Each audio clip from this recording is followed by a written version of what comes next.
Donc, on va débuter cet après-midi en vous parlant des données COSIA et LIDAR haute densité pour la détection et l'estimation du volume de végétation à La Réunion. Donc, Yann, mon collègue qui va venir me rejoindre, et moi-même sommes tous les deux chargés d'études à l'Agora. Alors, l'Agora, qu'est-ce que c'est? C'est une agence d'urbanisme qui existe depuis plus de 30 ans sur le territoire et qui accumule donc depuis un certain temps des données, des analyses et qui produit des études et données géographiques à partir de ces données collectées. Ces études et données sont accessibles via nos différents canaux, que je vous invite à aller visiter un peu plus tard. Donc sur la partie études, notre site internet agora.com. Sur la partie données géographiques, pigeo.re, plateforme d'information géographique à La Réunion. Et sur une thématique un peu plus spécifique des risques naturels, risquesnaturels.re. Alors cette présentation, elle part d'un constat. C'est que la connaissance de l'occupation du sol et en particulier de la végétation est très important pour accompagner les politiques publiques et les politiques d'aménagement. Ce qu'on constate, c'est que les données qui y sont associées, les données géographiques, elles sont souvent assez coûteuses à produire, assez longues, et elles ne sont pas toujours homogènes sur un même territoire. En revanche, ce qu'on voit depuis quelques années, on en a parlé un petit peu avant, c'est qu'on a des systèmes d'intelligence artificielle qui vont permettre d'enrichir et d'accélérer le processus de production de ces données géographiques. Nous, à l'Agora, on a déjà depuis quelques temps commencé à utiliser ces solutions d'IA, pas que dans le domaine de la géomatique. Au sujet des données géographiques, on a commencé à utiliser une solution en ligne qui s'appelle Mapflow, qui va venir détecter certaines classes d'occupation du sol et qui est basée sur de l'intelligence artificielle. On a notamment travaillé sur la détection du bâti à La Réunion et également sur la végétation en ville, le couvert végétal. D'ailleurs, à droite de cette slide, on vous a mis un exemple sur un quartier de Saint-Denis où la solution en ligne va venir détecter automatiquement le couvert végétal arboré. C'est ce qui est présenté en vert sur cette cartographie. Et elle va nous apporter une information complémentaire avec la couverture, la hauteur du couvert végétal arboré. Avec en vert clair les couvertures un peu moins élevées et en vert foncé avec les strates plus élevées. Cette solution, elle a l'inconvénient d'être payante. En revanche, ce qu'on remarque, c'est que depuis 1 an, 2 ans grand maximum, on a des nouvelles données pour le territoire réunionnais qui sont apparues, notamment produites par l'IGN. On va notamment avoir 2 OCGE nouvelle génération, les modes d'occupation du sol, qui vont nous apporter une information sur la couverture et l'usage du sol pour 2 années, 2017 et 2022. On va avoir son produit dérivé, COSIA, couverture du sol par intelligence artificielle, qui va nous permettre d'avoir une représentation détaillée de l'occupation du sol, avec notamment une information assez intéressante sur la couverture végétale. Et enfin, dernier produit et pas des moindres, le LIDAR haute densité, qui va nous permettre de représenter le territoire en 3 dimensions. Alors nous, en tant qu'agence d'urbanisme et hub de la donnée géographique via PIGEO, notre but, c'était d'investiguer ces données et aujourd'hui, de vous présenter des exemples d'utilisation, mais surtout, j'insiste, des exemples de représentation de ces données. C'est ce qu'on va faire avec un premier exemple sur le volume de biomasse dans les jardins privés et un deuxième exemple qui vous sera présenté par Yann sur le volume de biomasse dans les ravines. Alors, je vous ai parlé de 2 données, COSIA et LIDAR haute densité, mais concrètement et assez simplement, c'est quoi ces données? Donc, COSIA, c'est une donnée assez fine qui va servir à constituer l'OCGE et à constituer la couche couverture du sol. Ce qu'il faut comprendre, c'est que c'est une carte de prédiction. Donc, c'est-à-dire que c'est un modèle d'intelligence artificielle qui vient estimer statistiquement pour chaque pixel son appartenance à une classe.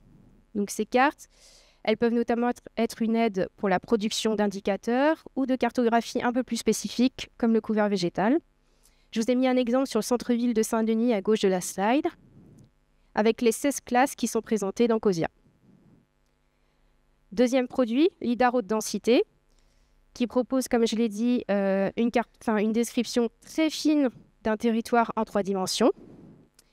C'est aussi une donnée qui va vous permettre d'accéder à 3 sous-produits, le modèle numérique de hauteur, MNH, le modèle numérique de terrain, MNT, et le modèle numérique de surface, MNS. Je l'ai dit, c'est une donnée fine, c'est également une donnée très volumineuse, tant pour le téléchargement que pour le temps machine. À titre d'exemple, si vous voulez télécharger le MNT Réunion entière, il vous faudra télécharger 2665 dalles. Et si vous voulez télécharger le produit MNS, il vous faudra reproduire exactement la même opération. Alors, venons-en aux exemples d'utilisation avec un focus sur les zones végétalisées. Moi, je vais vous présenter un premier exemple sur l'estimation de la biomasse au sein des jardins résidentiels. Avec, au hasard pour aujourd'hui, notre zone d'étude, la Cité du Volcan et son quartier environnement qui est présenté sur cette imagette. La première étape, ça va être d'estimer la surface végétalisée au sein des jardins résidentiels. Notre première étape, ça va être de sélectionner des parcelles habitées via une base de données exogène, donc les fichiers fonciers standards. On va venir créer une zone tampon de 20 mètres autour de ces bâtiments afin de rationaliser la surface des jardins sur les grandes parcelles présentes dans le quartier.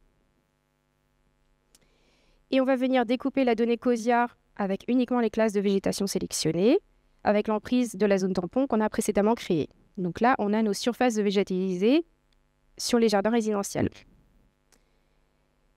Pour avoir un résultat plus précis, on a décidé de créer une grille en nid d'abeille sur la couche et de découper le résultat par cette grille. On va passer à la seconde étape qui est le volume de biomasse. On va commencer à utiliser les dérivés du produit LIDAR haute densité en calculant la hauteur moyenne des densités à partir du modèle numérique de hauteur. Donc c'est ce qui est présenté sur cette slide, c'est le MNH. Et on va venir calculer le volume de biomasse au sein des jardins résidentiels. À ce stade, on pourrait se dire que le travail est finalisé et qu'on a notre résultat. Mais nous, on a souhaité aller plus loin dans le rendu visuel. C'est ce que je vais vous présenter dans la suite. Donc, on va joindre notre résultat sur le volume de biomasse à la grille créée en nid d'abeille. Et on va passer en 3 dimensions. Voilà, c'est ce que ça donne. Donc, on est venu dans un premier temps draper l'orthophoto 2022 de l'IGN sur le modèle numérique de hauteur. Donc, on a la Cité du Volcan et tout le quartier environnant qui est représenté en 3 dimensions. Et on vient y ajouter notre résultat sur le volume de biomasse. Donc, c'est ce qui est représenté en vert, avec les volumes élevés en vert foncé et le volume un peu moindre en vert clair. On note que tout ce qui n'est pas dans les jardins privés n'a pas été pris en compte. On le voit ici, par exemple, et de l'autre côté du quartier.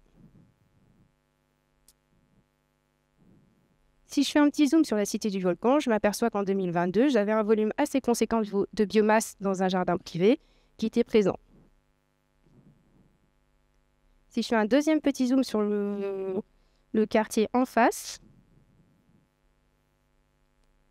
je m'aperçois de la même chose, que je peux aller chercher les volumes plus élevés selon les parcelles et que tout ce qui n'est pas du domaine privé n'a pas été pris en compte. Voilà pour ce premier exemple de représentation. Je vais passer la parole à mon collègue Yann sur l'estimation du volume de biomasse dans les ravines. Merci, bonjour. Du coup, là, on a vu un premier exemple. Nous, à l'Agro, on n'a pas vocation à se substituer à des organismes qui vont déterminer vraiment des risques, des choses précises, mais là, on voulait présenter des données. Et typiquement, on a vu par rapport aux cyclones, aux événements comme ça, où on devait aller chercher où est-ce qu'on pourrait aller prioritairement ramasser des gros volumes de déchets verts, par exemple. Et donc là, pour le deuxième exemple, ça va être la rivière d'Abord. On en a parlé ce matin. On va, sur le même travail, on va s'intéresser au volume de biomasse qu'il y a dans la ravine. Pour éventuellement guider une collectivité, une instance publique pour réaliser des travaux d'aménagement, de nettoyage ou autre. Globalement, on va être sur la même méthode, donc des données COSIA en entrée, de PPR pour sélectionner la zone qui nous intéresse. Donc là, il y a encore le PPR rouge et du coup le résultat sur la 3e vignette des données COSIA dans la zone d'étude. Globalement, résultat sans la donnée affichée, juste le MNT, juste le MNH et l'ortho. Et deuxième résultat, la biomasse, en palette de couleurs, vous avez plus c'est vert, plus il y a de biomasse. Ça correspond aux endroits où on va retrouver beaucoup plus d'arbres, moins la strate arborée, et là où c'est plus clair, plutôt la strate herbacée ou arbustive. Je vous passe les détails de méthodo parce que c'est les mêmes que Pauline a abordé. Et on va tenir la présentation sur une petite conclusion. Nous, si on a présenté aujourd'hui ces données-là, c'est puisque on reste alerte sur ce qui sort, ce qui est exploitable. On donne des exemples de données pour éventuellement inspirer d'autres partenaires ou des partenaires qui souhaiteraient utiliser ces données-là, mais sans trop savoir comment faire, peuvent éventuellement se rapprocher de nous. On voulait faire aussi un point d'alerte, c'est que que ce soit le MNT, le MNH ou le MNS, c'est des données qui ont été captées à un instant T. Donc en fait, c'est aussi pour dire qu'il faut les utiliser. On n'aura pas de nouvelles productions l'année prochaine. Donc pour montrer l'intérêt qu'on chacun porte à ce genre de données, le mieux c'est de les utiliser.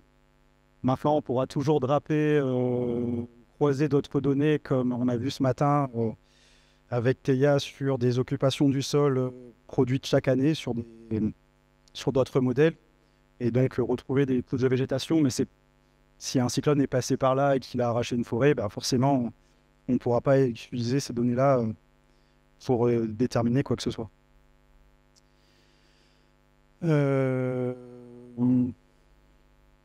Donc, bon, voilà pour nous. Je ne sais pas si vous avez des questions. Si.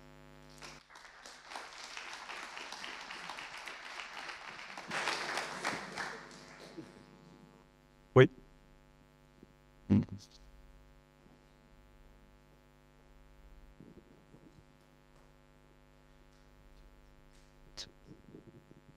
Oui, merci pour cette présentation.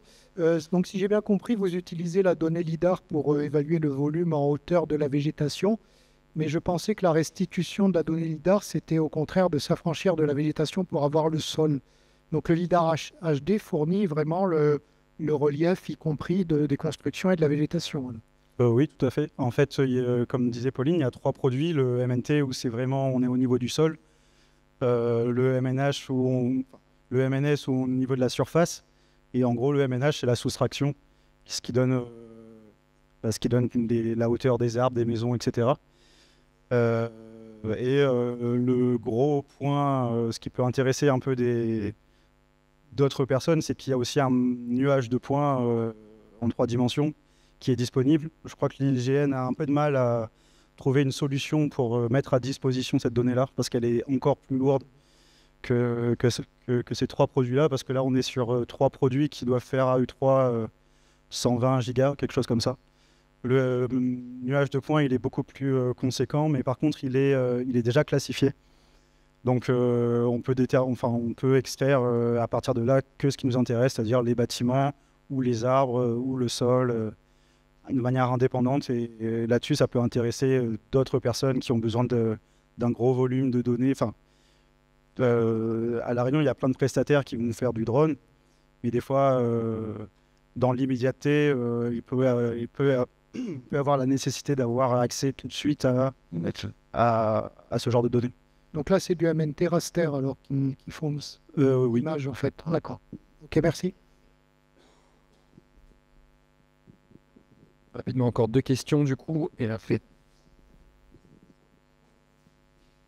Et bonjour, c'était pour savoir si vous aviez segmenté chaque arbre, isolé chaque arbre sur les données du LIDAR HD, et si vous avez fait une distinction entre les espèces d'arbres qui ne donnent pas forcément la même valeur d'urance. Je vais répondre. On n'a pas segmenté chaque arbre. On a pris en 2D le couvert végétal. Le passage sur le nid d'abeilles, ça permet de rationaliser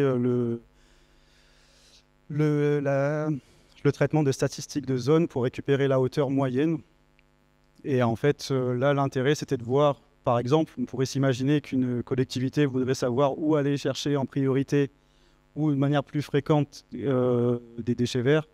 là, il ressortit, on peut assez facilement voir où est-ce que on a les plus gros volumes, donc orienter un parcours de collecte.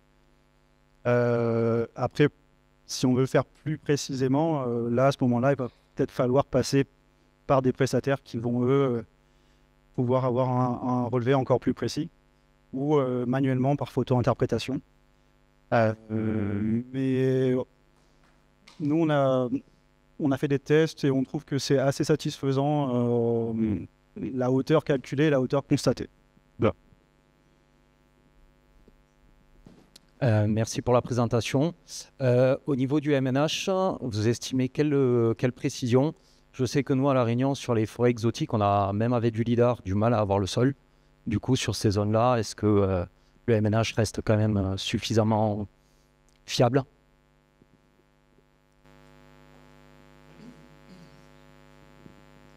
Ça dépend de l'utilisation qu'on veut, je pense. C'est-à-dire que là, nous, on est assez généraliste. Donc, pour cette utilisation-là en particulier, je pense que c'est satisfaisant puisqu'on veut juste voir l'écart. Ce qui nous intéresse, c'est de vraiment voir l'écart entre les endroits où il y a globalement plus de biomasse sans forcément estimer au mètre cube près, enfin au centimètre cube près, le volume. Mais effectivement, il faudrait faire des tests à plusieurs endroits, surtout que là, on est dans un secteur assez dégagé. Peut-être que les variations qu'il peut y avoir dans des forêts denses, ça peut varier. Mais globalement, l'IGN avait, comme disait Pauline, c'est un produit de très haute qualité. Il n'y a, à notre connaissance, pas d'autres données qui couvrent autant de territoires avec cette finesse-là. Et accessible en open data, effectivement. Je crois que c'est 10 cm ou plus de 10 cm, plus de 10 points par mètre carré. La précision du lidar. Bonjour. Vous parliez de la lenteur de téléchargement et effectivement, nous, on a été rebutés par le fait de télécharger l'ensemble des dalles une par une. Du coup, on travaille sur la version 2016 parce qu'on a la flemme de télécharger la nouvelle. Et avez-vous des solutions pour des téléchargements en bloc via l'IGN? Y a-t-il moyen de contourner ça? Parce que c'est ingérable sinon. Alors, pour le territoire métropolitain, ils ont une version bêta qui permet de sélectionner toutes les dalles et les télécharger d'un seul coup. À La Réunion, ce n'est pas encore le cas, donc nous, on les a fait manuellement. Et après, on a utilisé un plugin qui s'appelle Down Them All. Et il faut quand même se faire 2665 clics, mais on peut les télécharger d'un coup. Donc, c'est 10 €. Oui, c'est possible, ça. Région.